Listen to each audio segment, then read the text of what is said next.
Hey, this is Paul Bostaph with Testament. I've been a Vater artist since 1999.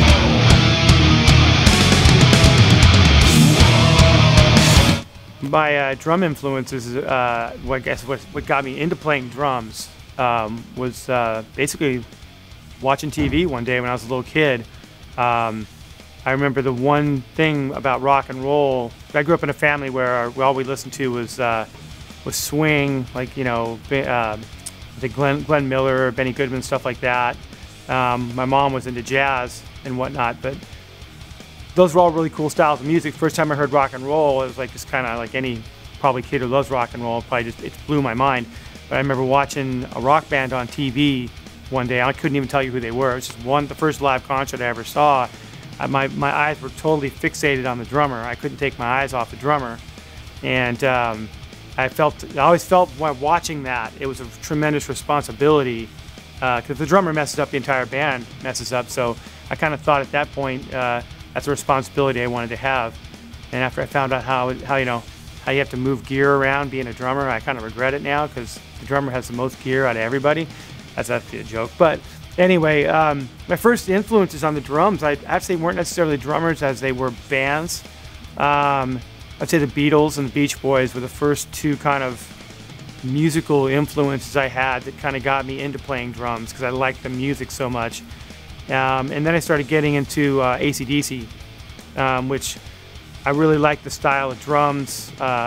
Phil Rudd really had a good feel. It was easy for me to play also, so I could kind of play to the records. It was the first full-length records I would ever play to were AC/DC records. So Phil Rudd was my first early influence. And from there, I started listening to heavier stuff. First time I ever heard Blue Oyster Cult, there was a song called Godzilla they have.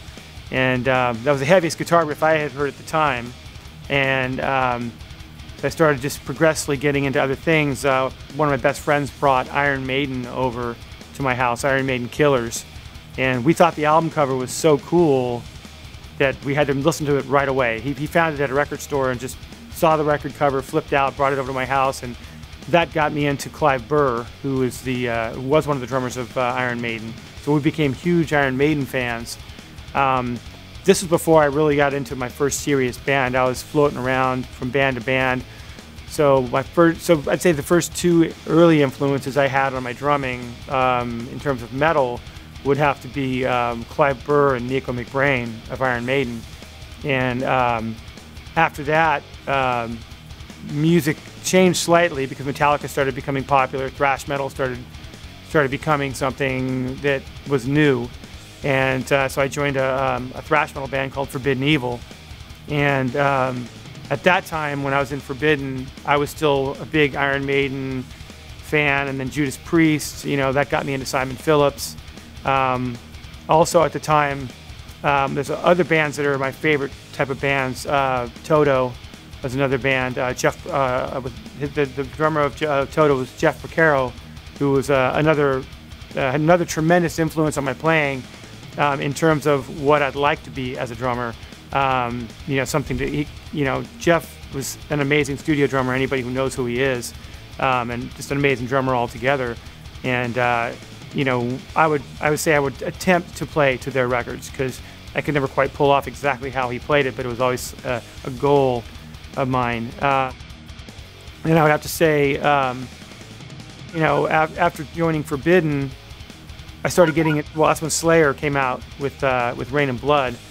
They'd already been around for a while, but they took it to another level. Dave Lombardo had a big influence on me. So at that time, music started changing for me, because the music scene that I got involved in had just started to grow. So all these other influences, Clive Burr, Nico McBrain, Dave Lombardo, Tommy Aldridge is another big influence of mine. I love Tommy Aldridge. If I could unzip myself and be anybody else in terms of a drummer, I'd want to be Tommy Aldridge, or maybe Mickey D. But two incredibly great drummers, and there's so many other ones out there. I mean, in terms of drumming influences nowadays, I love Slipknot, Gene Hoglan, Joey Jordison of Slipknot, Gene Hoglan, Strapping Young Lad. There's just so many great guys out there now that are doing the things that when I was a kid were just new. You know, they're perfecting the style of double bass and metal and fusing in other styles that I grew up listening to. And they, you know, a lot of these cats are into funk, jazz, and all this other stuff. You hear some of these metal players that are out here playing. They're phenomenal metal drummers, but then if you go find them on a weekend in a bar, they're jamming with jazz bands. So I don't know where I'm going with all that, but that pretty much runs the gamut of my you know, influences to date. So, you know, it started out with Forbidden. I joined a thrash metal band called Forbidden Evil. We turned into Forbidden through the thrash metal scene. We got signed in 1989. Toured with bands like Testament, opened up for bands like Death Angel, Testament. So throughout the thrash metal scene, you know, LA had a glam metal scene. Seattle eventually had the grunge scene. There was a thrash metal scene in the Bay Area that was almost exclusive to the Bay.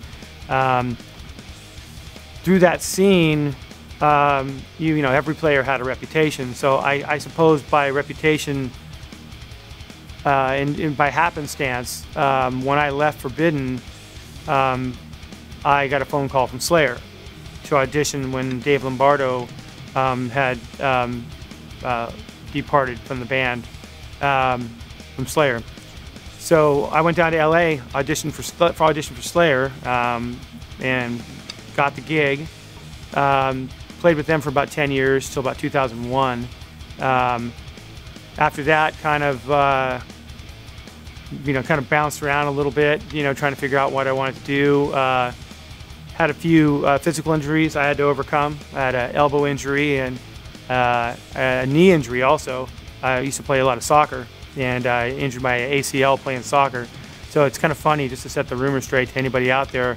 I got people coming up to me saying, you know, I heard you broke your nose. I heard you broke your left toe. I heard you broke your hand. I heard you broke this. You know, had elbow injury, overcame that. The elbow injury actually helped me develop my style, because when I got the elbow injury, it was a result of using drumsticks that were way too heavy for me. So basically, which I did pre-production and recorded an entire record with, which actually gave me a sound for the record that I was looking for. So it aggravated some old injuries that I had, but continued to tour through that. I also injured my knee during my tenure. Right at the end of leaving Slayer, like a year before I left the band, I injured my knee. And that also, every injury I've ever had has actually caused me to take a look at my technique and my style and alter those things to sometimes play around the injury, but then that's also caused me to really take an in-depth look at my my technique. And I've always kind of been a freak about trying to improve my technique, because the more you perfect your technique, I wouldn't say the easier it is to play.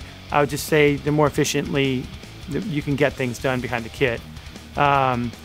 Actually, after I had left Slayer, I did an album with a band called Systematic, did a tour with them. I left them and probably about, I don't know, maybe 2003. And then got a call from Gary Holt of Exodus. Tom Hunting, their original drummer, had left the band, and Gary wanted to know if I was interested in playing drums for Exodus.